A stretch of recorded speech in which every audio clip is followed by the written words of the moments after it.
بسم اللہ الرحمن الرحیم۔ اشبیلیہ شہر کا انتظام درست کرنے کے بعد ایک روز اپنے سارے سالاروں کا اس نے اجلاس طلب کیا۔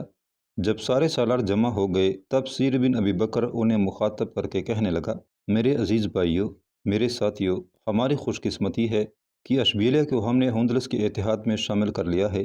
ہمارے اس فعل سے اندلس میں مسلمانوں کی طاقت اور قوت میں اضافہ ہوگا، لیکن ابھی ہم نے بہت کچھ کرنا ہے۔ معتمد افریقہ جا چکا ہے۔ اشبیلیہ میں جو اس وقت باقیات ہیں وہ اطاعت قبول کر چکی ہیں، لیکن ابھی اس کے دو بیٹے ہیں جو بغاوت اور سرکشی پر آمادہ ہو سکتے ہیں۔ ایک رازی جو ان دنوں رندا کا حاکم ہے، اور یہ بڑا باغی اور بڑا تمرد اور گمنڈ رکھنے والا انسان ہے۔ معتمد کا دوسرا بیٹا معتد مرتلا کے علاقے کا حاکم ہے، اور یہ دونوں آسانی سے ہتھیار نہیں ڈالیں گے۔ اس سلسلے میں میں چاہتا ہوں دو لشکر تیار کیے جائیں، ایک رازی کا رخ کرے، دوسرا معتمد کے بیٹے معتد کی طرف جائے گا۔ میں چاہتا ہوں غیردر بن شبیب اور زیدون بن مسلم دونوں رندہ کا رخ کریں۔ اگر تو رازی لڑے بغیر اطاعت قبول کرے تو اسے کچھ نہ کہا جائے، اسے اس کے باپ کی طرف افریقہ روانہ کر دیا جائے، اور اگر مقابلہ کرنے پر اترے تو پھر جو اس کی قسمت میں لکھا ہے وہ اسے مل کر رہے گا۔ دوسرا لشکر میں چاہتا ہوں ذکر بن ادریس اور داؤد بن عائشہ کی سرکردگی میں مرتلا کا رخ کرے، وہاں معتد سے مقابلہ کیا جائے۔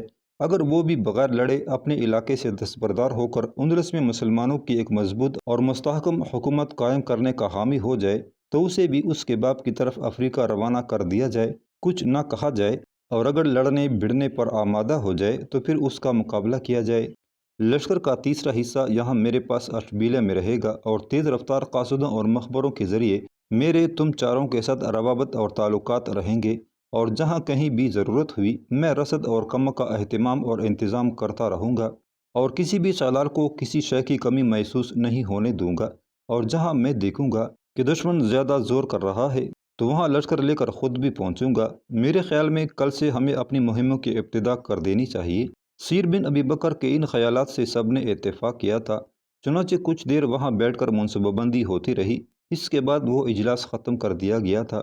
طے شدہ منصوبہ بندی کے تحت غیردر بن شبیب اور زیدون بن مسلم نے رندہ کے علاقے کا، اور ذکر بن ادریس اور داؤد بن عائشہ نے اپنے لشکر کے ساتھ مرتلا کی طرف پیش قدمی کی تھی۔ جہاں تک رندہ کا تعلق ہے تو یہ اسپین کے موجودہ صوبہ مالکا میں اس کی مغربی سرحد کے قریب جبل رندہ کی ایک چوٹی پر واقع ہے، اور ایک پرانا شہر شمار کیا جاتا ہے جہاں زراعت بہت کثرت سے ہوتی تھی، اور شہر کے نیچے ایک دریا بھی بہتا تھا۔ مورخین لکھتے ہیں کہ ہجری 138 ہجری میں جس وقت عبد الرحمن بن معاویہ بن ہشام اندلس میں داخل ہوئے تو ان علاقوں پر بربر کا قبیلہ بنو الخلی آباد ہو چکا تھا۔ چنانچہ رندہ کے جنوب میں ایک چھوٹا سا شہر بنو خلی نے آباد کیا تھا جو اب تک موجود ہے، اور جو اس قبیلے کی بود و باش کی وجہ سے انہی کے نام پر مشہور ہو گیا۔ جغرافیہ دان لکھتے ہیں کہ رندہ کا شہر بالکل پہاڑی علاقے میں واقع تھا، جس کی کیفیت مشہور مغربی پروفیسر ڈوچی نے تفصیل کے ساتھ لکھی ہے۔ وہ کہتا ہے، ایک سیاح جو قرطبہ سے مالکا کا سفر اختیار کرتا ہے اس شوق میں کہ ایک نہایت خوبصورت گو خطرناک ملک دیکھنے میں آئے گا، اس کا کچھ خیال نہیں کرتا کہ دشوار و ناہموار راستوں پر گاڑی کے جھٹکے اور ہچکولے، گھوڑوں کی سست روی اور سفر کی خستہ حالی کیا حالت کرے گی۔ جب قرطبہ سے چلتا ہے تو وادی شنیل تک اسے ایسی زمین ملتی ہے جو اونچی نیچی ضرور ہوتی ہے، لیکن ہر طرف لہلہاتی کھیتیاں اور ہرے بھرے کھیت نظر آتے ہیں۔ جب دریائے شنیل سے اتر لیتا ہے تو شہر قنبل تک ایک مستع زمین ملتی ہے۔ اس ہموار خطے سے نکل کر وہ رندہ اور مالکا کے پہاڑوں میں داخل ہوتا ہے۔ یہ سب سے زیادہ خوشنما حصہ اس ملک کا ہے۔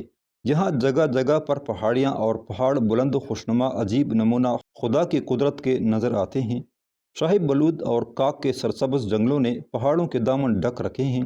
ندیاں اور نالے گہرے اور تاریک جگہ جگہ ملتے ہیں، اور ان کا پانی اپنی گزرگاہوں میں اونچی اونچی چٹانوں سے نشیب میں اس زور سے گرتا ہے کہ کان پڑی آواز سنائی نہیں دیتی۔ طارق بن زیاد اور موسیٰ بن نصیر کی ابتدائی فتوحات کے سلسلے میں رندہ اور اس کے سرسبز اور شاداب علاقوں پر مسلمانوں کا قبضہ ہوا تھا، اور اس وقت سے طوائف الملوکی کی ابتدا تک یہ شہر اور اس کا علاقہ مسلمانوں کے تسلط میں رہا۔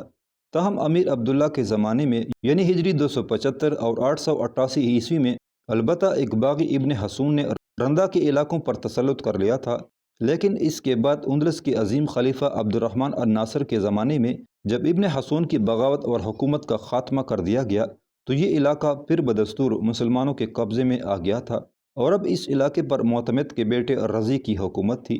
غیردر بن شبیب اور زیدون بن مسلم جب دونوں اپنے لشکر کو لے کر رندہ پہنچے تو سب سے پہلے انہوں نے معتمد کے بیٹے رضی کو پیغام بھجوایا کہ وہ مقابلہ کرنے یا جنگ کرنے کی ابتدا کرنے سے بہتر ہے کہ رندہ ان کے حوالے کر دے۔ وہ ایسا کرتا ہے تو اسے خیر و عافیت کے ساتھ اپنے باپ کے پاس افریقہ روانہ کر دیا جائے گا۔ غیردر بن شبیب اور زیدون بن مسلم کے بار بار سمجھانے کے باوجود رضی نہ مانا اور سرکشی پر اڑا رہا اور مقابلہ کرنے کی ٹھان لی۔ دراصل رندہ کا قلعہ ایک کوہستانی سلسلے کے اوپر تھا، بڑا مضبوط اور مستحکم تھا، اور رضی کا خیال تھا کہ غیردر بن شبیب اور زیدون بن مسلم اسے فتح نہیں کر پائیں گے، اور اسی قلعے میں اپنی قوت اور طاقت کو بڑھاتے ہوئے وہ اپنی عملداری کو مزید علاقوں تک پھیلاتا چلا جائے گا۔ لیکن غیردر بن شبیب اور زیدون بن مسلم نے ہر صورت میں اسے فتح کرنے کا تہیہ کر لیا تھا۔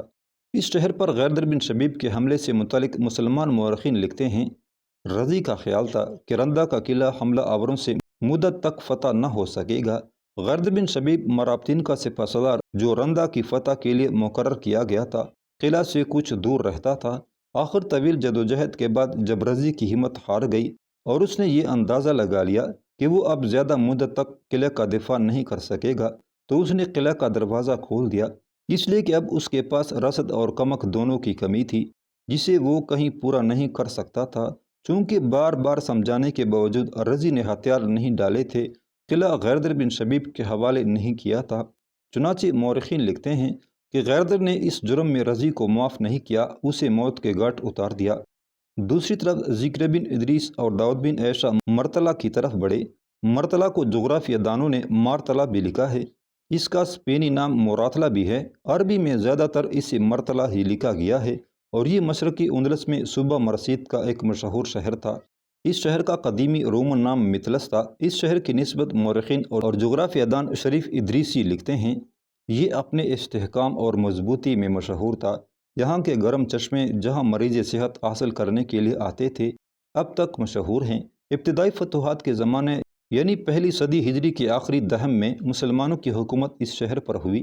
پہلے ملوک بنو امیہ اندلس کی حکومت رہی۔ اس کے بعد زمانہ طوائف الملوکی میں ایک شخص ابن تیفور نے یہاں ایک خودسر حکومت قائم کر لی تھی، جس کو اشبیلے کے حکمران معتضد نے اپنی سلطنت میں شامل کر لیا تھا۔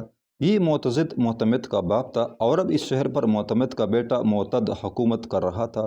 جو شرائط غیردر بن شبیب اور زیدون بن مسلم نے معتمد کے بیٹے رضی کو رندہ شہر میں پیش کی تھی، وہی ذکر بن ادریس اور داؤد بن عیسیٰ نے مرتلا کے حاکم معتد کو پیش کی۔ معتد جانتا تھا کہ اگر اس نے باغیانہ رویہ اختیار کیا، مقابلہ کرنے کی ٹھان لی، تو اسے ذکر بن ادریس اور داؤد بن عیسیٰ کے ہاتھوں اپنی شکست کا سامنا کرنا پڑے گا۔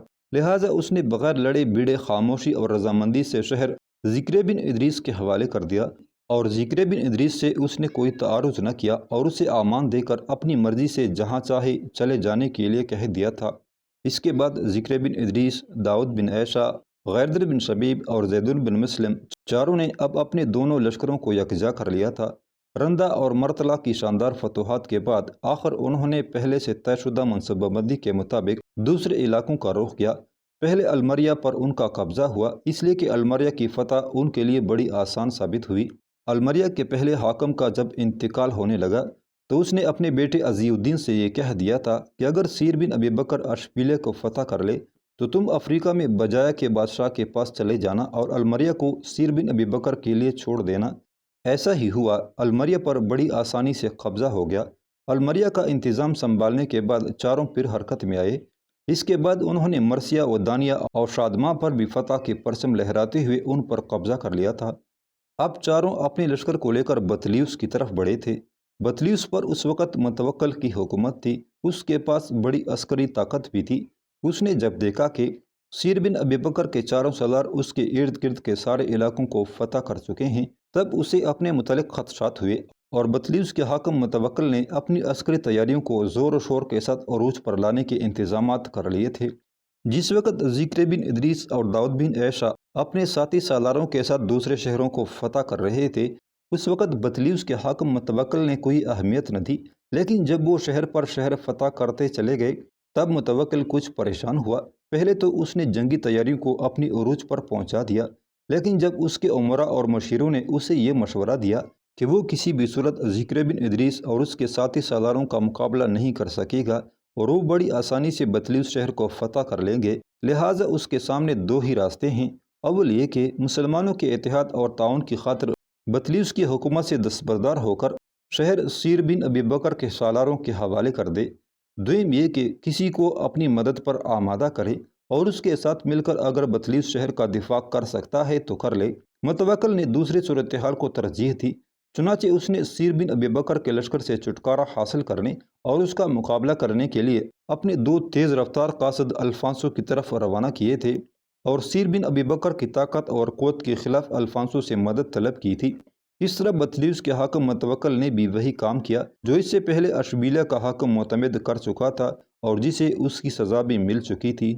الفانسو ایک روز اپنی بیوی لپستا، بیٹی مغریتا اور بیٹے برگنزا کے ساتھ بیٹھا سلطنت کے امور سے متعلق گفتگو کر رہا تھا کہ اس کا چوبیدار آیا اور الفانسو کو مخاطب کر کے کہنے لگا، مالک، بطلیس کے حاکم متوکل کی طرف سے دو قاصد آئے ہیں اور فی الفور آپ کی خدمت میں حاضر ہونا چاہتے ہیں۔ ان الفاظ پر الفانسو چونکا تھا، کچھ سوچا، پھر کہنے لگا، دونوں کو میرے پاس بھیجو تاکہ میں جانوں وہ کس مقصد کے تحت میری طرف آئے ہیں۔ چوبیدار پیچھے ہٹا، پھر دو اشخاص کو وہ لے کر آیا اور انہیں الفانسو کے سامنے کھڑا کر دیا۔ الفانسو نے پہلے غور سے ان کا جائزہ لیا، پھر انہیں مخاطب کر کے کہنے لگا، میرے چوبیدار نے مجھے بتایا ہے کہ تمہیں حاکم بطلیس متوکل نے میری طرف بھیجا ہے، کہو میرے نام اس کی طرف سے کیا پیغام لے کر آئے ہو۔ اس پر ایک قاصد بولا اور کہنے لگا، اے شمال کے عظیم بادشاہ، بطلیس کو اس وقت سیر بن ابی بکر کے لشکر سے انتہا درجے کا خطرہ ہے۔ ہمارے آس پاس اور ارد گرد جتنے شہر تھے ان پر سیر بن ابی بکر کے لشکر کا قبضہ ہو چکا ہے۔ اب اس کا لشکر یقیناً ہمارے مرکزی شہر بطلیس کی طرف بڑھے گا، چنانچہ بطلیس کے حاکم متوکل نے ہم دونوں کو آپ کی خدمت میں اس لیے بھیجا ہے کہ آپ سیر بن ابی بکر کے لشکر کے مقابلے میں حاکم بطلیس متوکل کی مدد کریں۔ قاصد جب خاموش ہوا تب غیر نگاہوں سے اس کی طرف دیکھتے ہوئے الفانسو کہنے لگا، اگر سیر بن ابی بکر کے لشکر کے مقابلے میں متوکل کی مدد کرتے ہیں تو اس کے حصے میں متوکل ہمیں کیا دے گا؟ اس پر قاصد جو سارا معاملہ پہلے سے متوکل کے ساتھ طے کر کے آیا تھا فوراً الفانسو کو مخاطب کر کے کہنے لگا، اگر آپ سیر بن ابی بکر کے مقابلے میں ہمارے حاکم متوکل کی مدد کرتے ہیں تو متوکل نے یہ کہا ہے کہ اس صلے میں آپ متوکل کے 3 شہروں کو اپنی سلطنت میں شامل کر سکتے ہیں۔ پہلا شہر اشبونا، دوسرا شہر شنترا اور تیسرا شہر شنترین ہے۔ متوکل کا یہ بھی کہنا ہے کہ اگر آپ سیر بن ابی بکر کے لشکر کے مقابلے میں ہماری مدد کے لیے تیار ہو جائیں تو بھلے ابھی سے ان تینوں شہروں کو آپ اپنی مملکت میں شامل کر لیں۔ قاصد کے اس جواب پر الفانسو خوش ہو گیا، پھر کہنے لگا، تم 2 دن یہاں میرے مہمان خانے میں قیام کرو، ان 2 دنوں میں اپنی لشکر کی ترتیب دے لیتا ہوں، اس کے بعد میں لشکر لے کر تمہارے ساتھی متوکل کی مدد کے لیے روانہ ہوں گا۔ الفانسو کا جواب سن کر متوکل کے قاصد خوش ہو گئے تھے۔ پھر الفانسو کے کہنے پر اس کا چوبیدار ان دونوں قاصدوں کو اپنے ساتھ لے کر گیا تھا۔ دونوں قاصدوں کے جانے کے بعد الفانسو کی بیٹی مغریتا بے پناہ خوشی کا اظہار کرتے ہوئے الفانسو کو مخاطب کر کے کہنے لگی، بابا، اس سے بہتر اور شاندار موقع مسلمانوں پر ضرب لگانے کے لیے ہمیں نہیں ملے گا۔ اس کی 2 وجوہات ہیں۔ پہلی یہ کہ اب ہم نے مسلمانوں کا مقابلہ کرنے کے لیے اپنی لشکر کی تیاری کو آخری شکل دے رکھی ہے اور ہمارا لشکر اب پہلے کی نسبت کئی گنا بڑا ہے۔ دوسری وجہ یہ ہے کہ ہم نے تیغزنی کا مقابلہ کرنے کے لیے 2 بہترین تیغزنوں کا انتخاب بھی کر لیا ہے، جس سے ہم نے ذکر بن ادریس اور داؤد بن عیسیٰ کا مقابلہ کر کے مسلمانوں کے ان دونوں سالاروں کو موت کے گھاٹ اتروانا ہے۔ بابا، میں سمجھتی ہوں کہ متوکل کی مدد کرنے میں ہمیں بالکل تاخیر سے کام نہیں لینا چاہیے، فوراً ایک لشکر لے کر جنوب کا رخ کرنا چاہیے اور متوکل کے ساتھ مل کر سیر بن ابی بکر کے لشکر کو شکست دینی چاہیے۔ بابا، شروع میں جب انفرادی مقابلے ہوں گے تو اس بار میرا دل کہتا ہے کہ ہم نے اپنے جن 2 نامور تیغزانوں کا انتخاب کیا ہے وہ یقیناً ذکر بن ادریس اور داؤد بن عیسیٰ دونوں کو انفرادی مقابلے میں زیر کرنے اور موت کے گھاٹ اتارنے میں کامیاب ہو جائیں گے۔ بابا، میں آپ سے کہوں کہ اگر مسلمانوں کے یہ دونوں سالار انفرادی مقابلے میں مارے گئے تو پھر مسلمانوں پر بددلی چھا جائے گی، ان کی لشکریوں کے حوصلے پست ہو جائیں گے اور وہ ہمارا مقابلہ نہیں کر سکیں گے اور فتح ہماری ہوگی۔ ایک بار ہم نے مسلمانوں کے خلاف شاندار فتح حاصل کر لی تو پھر لکھ رکھیے، آنے والے دور میں ہماری فتوحات اور سیر بن ابی بکر کی شکستوں کا سلسلہ شروع ہو جائے گا۔ بابا، اس کے علاوہ جن دو تیغزنوں کا ہم نے انفرادی مقابلے کے لیے انتخاب کیا ہوا ہے ان پر آپ نے یہ بھی واضح کر دیا ہے کہ اگر وہ دونوں جیت گئے تو ان دونوں میں سے ایک کے ساتھ آپ کی بیٹی مغریتا شادی کر لے گی، اور ان دو میں سے میں خود انتخاب کروں گی کہ کسے میں نے اپنی زندگی کا ساتھی بنانا ہے۔ بابا، وقت ضائع نہیں کرنا چاہیے، اس سے بہتر موقع پھر ہمیں کبھی ہاتھ نہیں آئے گا۔ یہاں تک کہنے کے بعد مغریتا جب خاموش ہوئی تب اس کا بھائی برگنزا الفانسو کو مخاطب کر کے کہنے لگا، بابا، اس سلسلے میں بھی اپنی بہن مغریتا سے اتفاق کرتا ہوں، اس کا کہنا درست ہے۔ ہم ابھی سے اٹھ کھڑے ہوں، اپنے لشکر کی تیاری کو آخری شکل دیں اور اس کا فوری سامان تیار کریں اور مسلمانوں کا مقابلہ کرنے کے لیے روانہ ہو جائیں۔ اس موقع پر میں یہ بھی کہوں گا کہ عام مسلمان حاکموں کی نسبت متوکل کے پاس بڑا لشکر ہے، اور اس کے ساتھ مل کر یقیناً ہم سیر بن ابی بکر کے لشکر کو شکست دینے میں کامیاب ہو جائیں گے۔ الفانسو نے اس سے اتفاق کیا تھا، لہٰذا اپنی لشکر کی تیاریوں کو آخری شکل دینے کے لیے الفانسو اور اس کا بیٹا برگنزا دونوں اٹھ کھڑے ہوئے تھے تاکہ اس مہم سے متعلق اپنے سالاروں کو آگاہ کرنے کے ساتھ ساتھ لشکر کی تیاری کو بھی آخری شکل دیں۔ اس طرح الفانسو نے ایک بہت بڑا لشکر تیار کر کے اپنے نامور سالاروں کو اس میں رکھا، اس کی بیٹی مغریتا اور بیٹا برگنزا بھی لشکر میں شامل تھے۔ پھر شاہانہ انداز اور عجیب سی کروفر اور شان و شوکت کے ساتھ الفانسو بڑے تمرد اور گھمنڈ کے ساتھ بطلیس کے حاکم متوکل کی مدد کے لیے روانہ ہوا تھا، اس لیے کہ متوکل نے اسے 3 شہر دینے کا لالچ جو دیا تھا۔ دوسری طرف ذکر بن ادریس، داؤد بن عیشہ، غیردر بن شبیب اور زیدن بن مسلم چھوٹے بڑے سارے شہروں کا صفایا کرنے اور ان پر قبضہ کرنے اور وہاں کے انتظامات اور انصرام کرنے کے بعد بطلیس کی طرف پیش قدمی کر رہے تھے کہ راستے میں انہیں ان کے مخبر آن ملے، چنانچہ لشکر کو روک دیا۔ اس وقت چاروں لشکر کے آگے تھے، مخبر ان کے قریب آئے، ان میں سے ایک ذکر بن ادریس اور اس کے ساتھی سالاروں کو مخاطب کرتے ہوئے کہہ رہا تھا، ہم آپ کے لیے ایک انتہائی اہم خبر لے کر آئے ہیں۔ ہم یہ تو دعویٰ نہیں کرتے کہ یہ خبر اچھی ہے یا بری، لیکن اس کی اہمیت سے انکار نہیں کر سکتے۔ اگر ہم بروقت قدم اٹھائیں تو فوائد بھی حاصل کر سکتے ہیں۔ قاصد جب خاموش ہوا تب اس کی طرف غور سے دیکھتے ہوئے ذکر بن ادریس بول اٹھا، میرے عزیز، کھل کر کہو کیا معاملہ ہے؟ اس پر آنے والا مخبر بولا، پہلے تو بطلیس کے حاکم متوکل نے یہ فیصلہ کیا تھا کہ وہ اپنے لشکر سے آپ کا مقابلہ کرے گا، لیکن جب اس کے امراء، اس کے سالاروں نے اسے یہ مشورہ دیا کہ وہ آپ کا مقابلہ نہیں کر سکتا، تب اس نے اپنے تیز رفتار قاصد الفانسو کی طرف روانہ کیے اور الفانسو سے اس نے مدد طلب کی ہے۔ اس مدد کے صلے میں متوکل نے الفانسو کو یہ پیشکش کی ہے کہ اگر وہ سیر بن ابی بکر کے لشکر کے مقابلے میں اس کی مدد کرتا ہے تو متوکل اپنے 3 بڑے شہر اشبونا، شنترا اور شنترین تینوں الفانسو کے حوالے کر دے گا، اور الفانسو اس بات کا مجاز ہوگا کہ وہ ان تینوں شہروں کو اپنی سلطنت میں شامل کر لے۔ یہ ایک خبر ہے۔ اس خبر کا دوسرا حصہ یہ ہے کہ الفانسو نے اب اپنے لشکر میں بے پناہ اضافہ کر لیا ہے، اس کا لشکر اب پہلے سے کئی گنا بڑا ہے، اس لیے کہ اس کی اب سب سے بڑی خواہش یہ ہے کہ کسی نہ کسی طرح ایک بار مسلمانوں کے خلاف اپنی فتح کا در کھولے، اس کے بعد اس کی فتوحات کا سلسلہ آپ سے آپ شروع ہو جائے گا۔